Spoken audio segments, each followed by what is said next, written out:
lastly, I'd say if you make a mistake, be apologetic so that um, people see the human side of you. I think there's a lot of room for redemption in the elevator industry, as long as you are are in a position where you don't feel that you're above it all. If you approach it saying, "Listen, I made a mistake and I'm sorry, and I'm not going to do that again," there are some good people in the elevator industry who will believe in you. Hello, and welcome to the Elevator Careers Podcast, sponsored by the Allred Group. I am your host, Matt Allred. In this podcast, we talk to the people whose lives and careers are dedicated to the vertical transportation industry to inform and share lessons learned, building upon the foundation of those who have gone before to inspire the next generation of elevator careers. Today, our guest is Gary Mosleh, Director of Compliance at Unitech Elevator in New York City. Gary joined the elevator industry mid-career after spending 10 years in the private equity world. He has learned to love the elevator industry, even though it's very different from where he started. Gary plans to make the elevator industry his final career stop and finds his work very satisfying. Gary, welcome to the show. Thanks for having me. Thank you. I'm excited to be able to talk. I always enjoy our conversations and looking forward to the conversation. So I just want to dive into your, tell me a little bit about your early career. Yep. So out of college, I started working at a travel agency when travel agencies were a thing. And their little niche was deaf and hard of hearing groups that Okay. traveled. Uh-huh. That's both my grandparents were deaf. I am fluent in sign language, so that was pretty cool for a little while. When that died off, I joined a private equity company, did a lot of research on the companies that they were looking to invest in, stayed there for about 10 years. That's an interesting switch there from, was there anything in particular that kind of led you that direction, or how did you?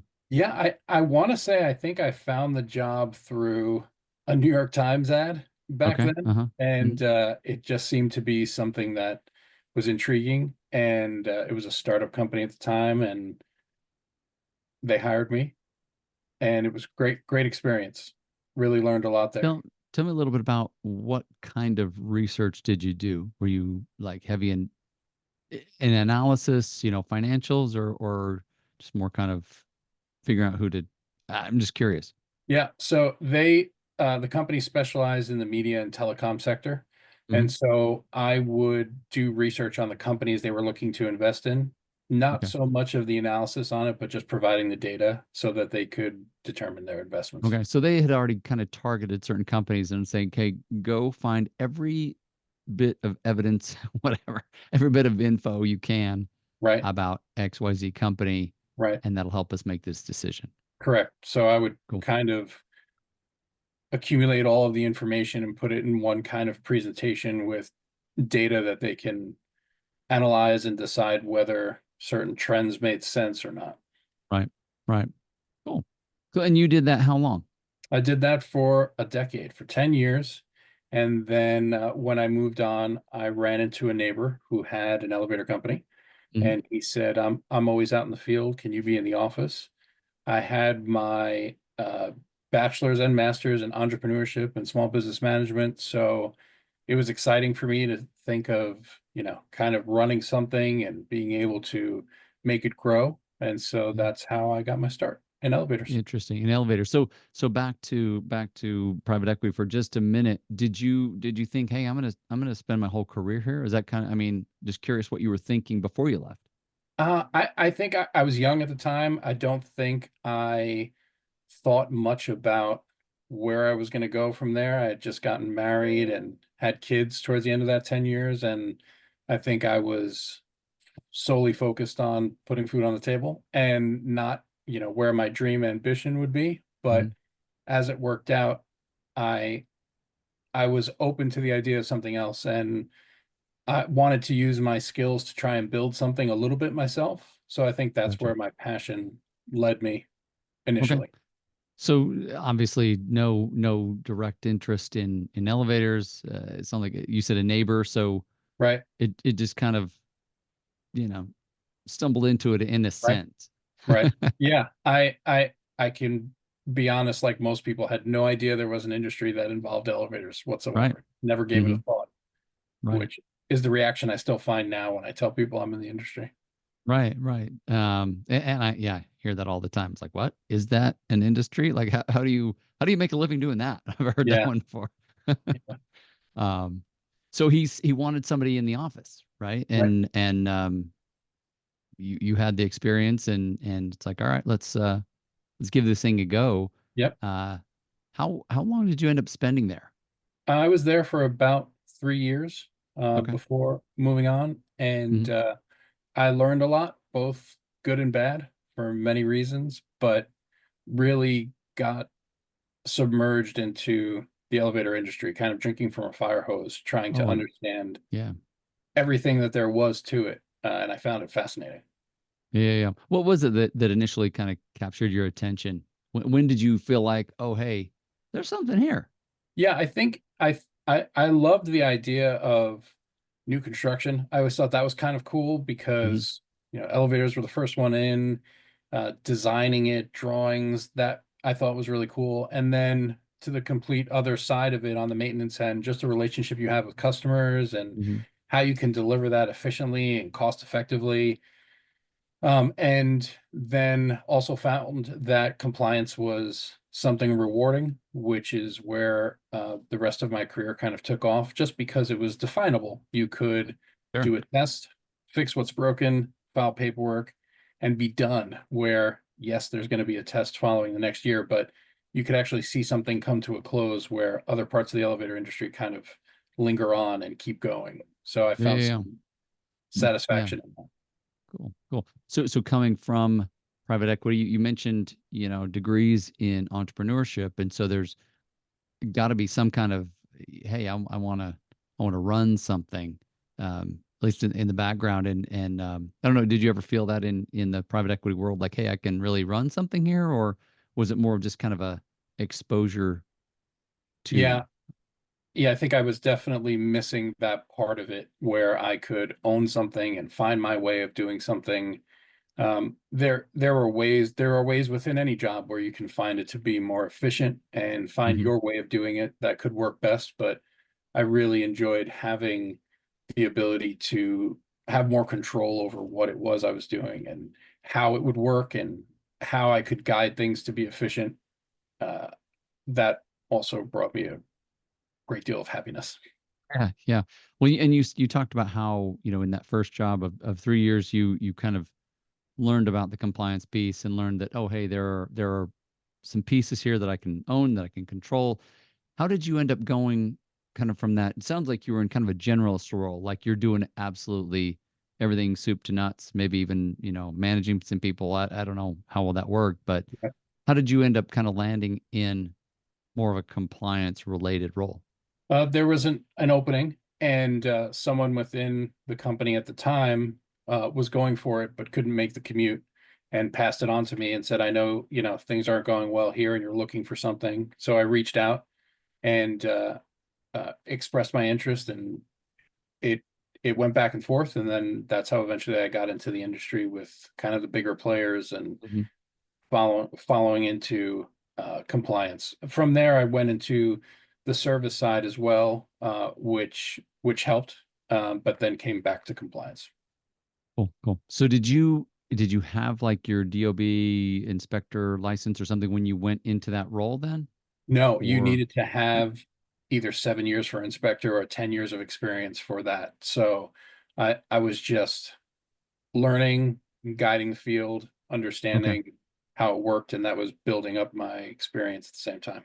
Okay, so you actually got that later because we've talked a little bit about Yeah, kind of the DOB process, and we can chat about that in a minute. Um, but yeah, that 3 years counted maybe towards, but it wasn't correct. wasn't enough to on its own. Right. Yep. Gotcha. Took time and positions, and that's there for a reason, which I understand, to really work with the mechanics in the field and people inspecting and testing to understand how it works so that you can understand how the code applies. So there's a good reason for that to be in place. Yeah. No, absolutely, absolutely. What would you say? I mean, obviously you've kind of chosen a specific niche within the industry, but what do you love most about the industry overall? For sure, it's the people. Love coming to work every day, seeing people who are in it with you. And those people are not just within the company, but the elevator industry involves, at least in New York City, witnesses and consultant companies, because of how testing is designed in New York. And then also the building and their management company or ownership and how they work with you and understand what you're going through and what they're going through and how we both have to work together to solve problems. So that part of it has been, I think, what has kept me in the industry. I've made some great people who I consider friends within the industry, and that hadn't happened before. Just good, genuine people. Yeah, yeah. And one thing I see a lot, and I'm sure you see this too, is good, genuine people also passionate about what they do Right, and loving what they do and excited to do it again and again and right, again. right. And I think we're all striving for a way to make our systems flow so that they're really humming, but Sure. there's constantly changes, which can be tough sometimes, but keeps it exciting. It's not the same thing all the time. There's always something to keep you on your Oh, toes. absolutely. Yeah, yeah. Always things out of left field that you didn't expect, and Yeah, I'm sure. Yeah, absolutely. So we talked a little bit about the DOB license, and I guess just for those who aren't in New York, Department of Buildings is what DOB stands for. correct. Um, how tell me a little bit about that process. And we talked about the 7 years, the 10 years, but I've heard from a lot of people that it can be a real challenge. What can you tell us about that? So there are steps in order to get your director or inspector's license. So to take a step back, the inspector's license is required for any mechanic who is testing the elevator in Hmm. the five boroughs of New York City. And every elevator company must have at least one director. So the inspector's license requires a minimum of 7 years of experience. The director's license requires 10 years of experience or managing those in the field. And so that's the first set of criteria. From there, you have to take an exam, which I highly recommend taking a prep course for, so you kind of understand what So you're it's not what you just need to a know. it's not just a gimme. It's like, no, you better know your stuff. Absolutely. And I think there's sometimes a misconception that you have to know everything about elevators in order to do well on that test. But really the test is set up to see how well you can navigate through the code books. I don't think they expect Okay. anyone to memorize every single part of code, but they do expect that when there is a question, you know where to find the answer. So is And it an open book, like you can have a code book in front of you test? it is, but they provide you the code books, but it's all digital. So it used to be, I think, the old actual books of the code that Gotcha. you would thumb Okay. through, but now they provide them to you digitally. So you walk in with nothing and Hmm. you just need to know which code books to go to find the answers. Can you do a search to find certain key phrases? You can, but for instance, if you search escalators, you're going to find Too 10,000 references many within the entries. code. Right. So you have to know specifically where in the code book you're searching for it so that you can Gotcha. jump to that spot and then narrow down the search. So it's not as easy as typing a long search in and finding the exact answer right Yeah, away. yeah, yeah. So obviously there's a lot involved just to get ready for just to be able to take the test. And then you Right. take the test and you need to prepare for the test.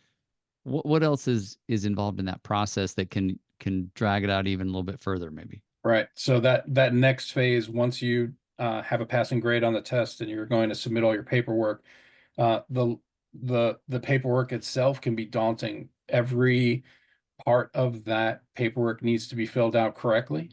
Otherwise, it gets rejected. And then there's also the time it takes for them to do a background search. So hand in hand with making sure all of your information and your history is entered in correctly, you have to then be subject to their background search and their questions based on your background search. So that part of it is tedious.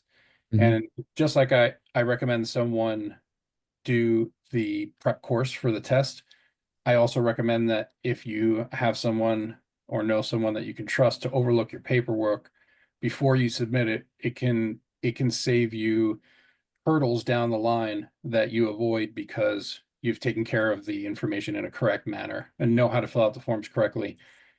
Even the best of us miss a checkbox here or Mm. a line there, and that can set you back in the timeline to get that approved. Well, I think you'd said from what you heard at least that if you miss one of those check boxes, your application goes to the bottom of the pile, and then Yeah, however long it takes to bubble up to the top again. And then if you've got another missing checkbox or empty space, then you could get recycled yet again. yeah, absolutely. I think the methodology is that if there's something wrong with your application, it's given back to you to work on. Some people can turn it around in 20 minutes. Some people take 20 days. So in their best efforts, they'll move on to the next person. And when yours is submitted, it goes back into the pile again. So there's a reason behind it, but it can sure be frustrating. Yeah, yeah. So it's important, obviously, to yeah, well, it's critical to have that certification, or you can't go to work doing what you do Right. at all. And I've also heard from some people that there's some new pressure from the DOB these days, some new fines. What do you know about that?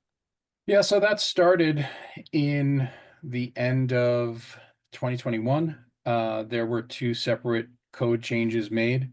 One in the code that was issued, which had several changes made to the code about a periodic inspection that was now added, timeframes being cut down, where you would have 6 months previously to do deficiency work. That was cut down to 3 months. But in short, they doubled your testing exposure with a periodic inspection and then your Cat Hmm. 1, and then shortened the time frame for each in to 3 months each. And so since they needed to stay 3 months apart, that adds another layer of scheduling complexities. But then on top of that, now your fine exposure was duplicated because now you doubled both Sure. tests that had fines. At the same time, they made a change to the administrative code, which changed the timeline in which violations were issued. So previously, you would, if you were late 1 month with a deficiency, there would be a cost associated with that, $150 a month. And then when you reached a year after that, basically, it would jump to $3,000. And so in this Wow. administrative code, that $3,000 got moved to be up against that 150. So if you're 1 day late, you're paying that 150 and will also be issued a $3,000 fine. So Wow. that financial impact really affected the industry. There was a Well, in the lot. timeline, right? Because you can't afford to accumulate a bunch of those $3,000 fines, and so Right. you can't just put it off for a year and hey, we'll just cover the 150. No, if it's accumulating at 3,000, I mean, do those add up like per month, or how does that work? Right. So that 150 still continues every month and maxes Okay. out at 1,800. But once that affirmation of correction is not submitted by the time it's designated, uh, that will instantly trigger that fine, which will be issued when the whole deadline is over for that year of testing, that whole cycle of testing, which would be, the following year. So after that is all done and the DOB reviews all affirmation of corrections not submitted, that'll be queued up to get a $3,000 fine. Where, so, companies then had to shift because prior to that change, making a repair 1 month late added an additional $150 to your cost, which could be Sure. minimal. And so you'd had to juggle what needed to be done depending on the safety requirement. But now it's $3,000 instantly. So that percentage jump really affects how elevator companies and management companies do their work. Sure, sure. Get your attention quick, right? Oh, yeah. And I guess that's why they've changed it, right? Because they Correct. felt like there needed to be more attention and getting these violations resolved for the safety of everybody involved. Right. And they've stated that on meetings. The Department of Buildings have said that was the impetus behind changing that fine structure. Yeah, understood, understood. So you've obviously had kind of two very different careers. How long have you been in elevators now? Now almost the same time as private equity, a little over 10 years. Okay, Yeah. little bit of yeah, like 10 years in private equity, 10 in elevators. You ever thought of going back to private equity? Has that ever even crossed your mind? No, I don't think so. I did have great relationships with people that I worked with and still stay in touch with them. Mhm. And that part of it was great, but really found myself closely connected to the industry now, in elevators and really enjoying it. Cool. Very cool. What I'm just curious, what has your family said, or have you got any comments on, you used to do this, you used to, was there any difference, or has, I'm just curious what Yeah, the reaction has been. I was a young parent at the time when I started in the elevator industry, and I was also born and raised in Brooklyn. So the combination of those two factors, I think my language was a little bit different when I started in the elevator industry, and it's just, I think, commonplace for the most part. And I remember, driving in the car with my young kids and having a call on speaker and them hearing how everyone else spoke, and then I may have That's slipped up pitching a in. time or two.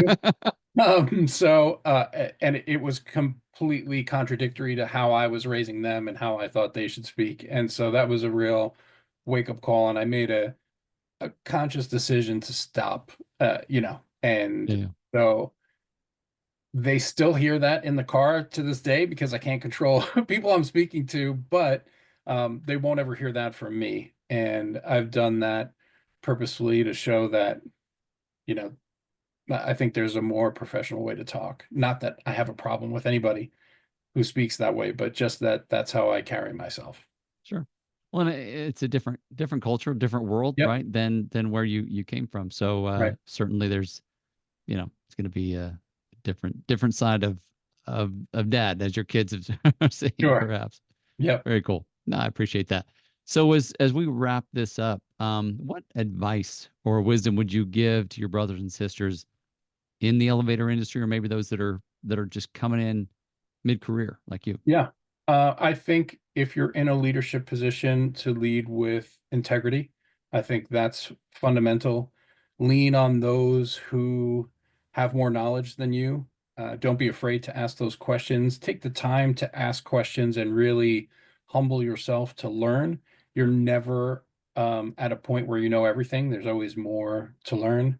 On the customer side, always communicate with customers no matter what the news is. I'm a firm believer that m the majority of customers want to hear what's happening no matter what it is.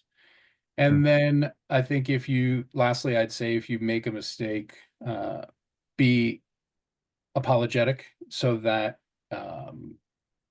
people see the human side of you. I think there's a lot of room for redemption in the elevator industry as long as you are are in a position where you don't feel that you're above it all. If you approach it saying, listen, I made a mistake and I'm sorry, and I'm not going to do that again, there are some good people in the elevator industry who will believe in you.